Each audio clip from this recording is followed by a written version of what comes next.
Tourism വകുപ്പും Ayurveda promotion സൊസൈറ്റിയും ചേർന്ന് ആരോഗ്യ മേഖലയിലെ സംഘടനകളുടെ സഹകരണത്തോടെ നടത്തുന്ന പ്രഥമ അന്താരാഷ്ട്ര ആയുർവേദ വെൽനസ് കോൺക്ലേവിന് കോഴിക്കോട് തുടക്കമായി.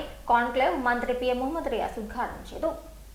34 രാജ്യങ്ങളിൽ നിന്നുള്ള 120-ൽ പരം വിദേശ പ്രതിനിധികൾ, രാജ്യത്തിനകത്തും പുറത്തുനിന്നുമുള്ള 50 ബ്ലോഗർമാർ, സംസ്ഥാനത്ത് നിന്നുള്ള 100-ലേറെ സെല്ലർമാർ തുടങ്ങിയവരാണ് കോഴിക്കോട് നടക്കുന്ന ദ്വിദിന ഉച്ചകോടിയിൽ പങ്കെടുക്കുന്നത്. ഹോട്ടൽ ട്രിപ്പന്റയിൽ നടന്ന ചടങ്ങിൽ ടൂറിസം വകുപ്പ് മന്ത്രി പി എം മുഹമ്മദ് റിയാസ് ഉദ്ഘാടനം നിർവഹിച്ചു.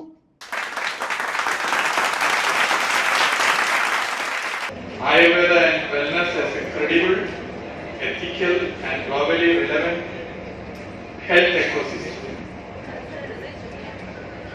Kerala has earned international recognition as the home of authentic Ayurveda, supported by your favorable climate, rich biodiversity, traditional knowledge base and a strong network of qualified practitioners.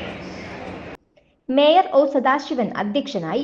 Ayurveda മരുന്നുകളുടെ വിശ്വസ്തത കേരളത്തെ സംബന്ധിച്ച മികച്ച നിക്ഷേപമാണെന്ന് കേരള ടൂറിസം ഡയറക്ടർ ശിഖ സുരേന്ദ്രൻ പറഞ്ഞു. സംഘാടക സമിതി chairman Sajeev Kurup, Kottakkal Aryavaidyasala managing trustee P Madhavankutty Warrier, KTM society മുൻ president Baby Mathew Somatheeram, Malabar chamber president Nithyananda Kamath, Calicut chamber president AP Abdullakutty, Malabar tourism society president Jihad Hussain തുടങ്ങിയവർ സംബന്ധിച്ചു.